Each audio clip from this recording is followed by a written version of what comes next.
Katatapos lang aprubahan ng PBA itong trade na alam na nating nangyari kay Monson. Mukhang ang mangyayari naman daw ngayon itong TNT ay meron pang isang trade na gagawin kasama naman itong San Miguel Beermen at Black at Terra Firma Jeep.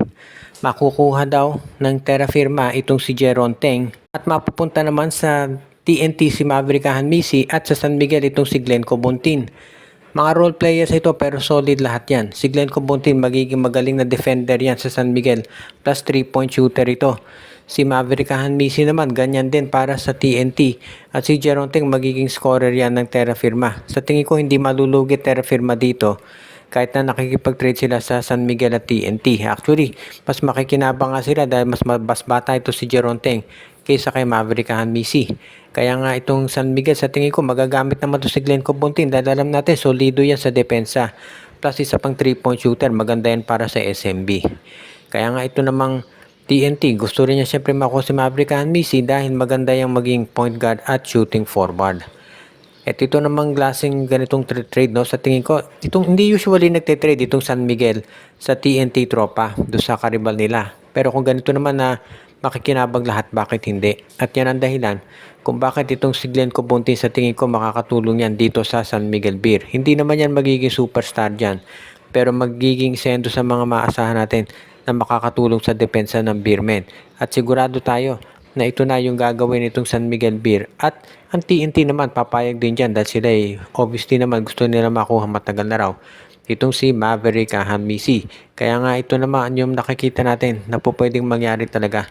At sigurado tayo na ito yung mga trades na inaasahan natin na kapag ito'y ginawa, magiging beneficial yan dito sa tatlong mga teams na nabanggit natin. At talaga namang lahat ay gustong mag-contend. Ito namang Meralco Bolts daw ngayon ay nakikipag-usap na dito sa Titan Ultra dahil gustong makuha itong si Franyu. Sa tingin ko si Franyu makakatulong yan sa Meralco dahil matagal na nating napapansin na yung sistema ng Meralco Bolts talaga nakasentro yan sa mga point guard. Katulad nila Jason Brickman, Chris Newsome, si Aaron Black, si Anjo Karam, and of course ito si Chris Banquero. Kaya ito si Franyu bagay na bagay yan talaga dito sa Titan, dito sa Meralco Bolts. At yan di siguro dahilan kung bakit gustong makuha ni Coach Luigi Trillo at ni Nenad Vucinic itong nabanggit na guard na si Franyu. Ngayon, kung ikaw naman itong si Renzi Bahar, bakit ka tatanggi, no? Lalo na kung ang i-offer naman ng Meralco ay isang first round draft pick. Yan yung sabi nga nila magiging isa doon sa mga posibleng trades na gawin nitong si Coach Renzi Bahar para makatulong dito sa pagpapalakas nitong Titan Ultra.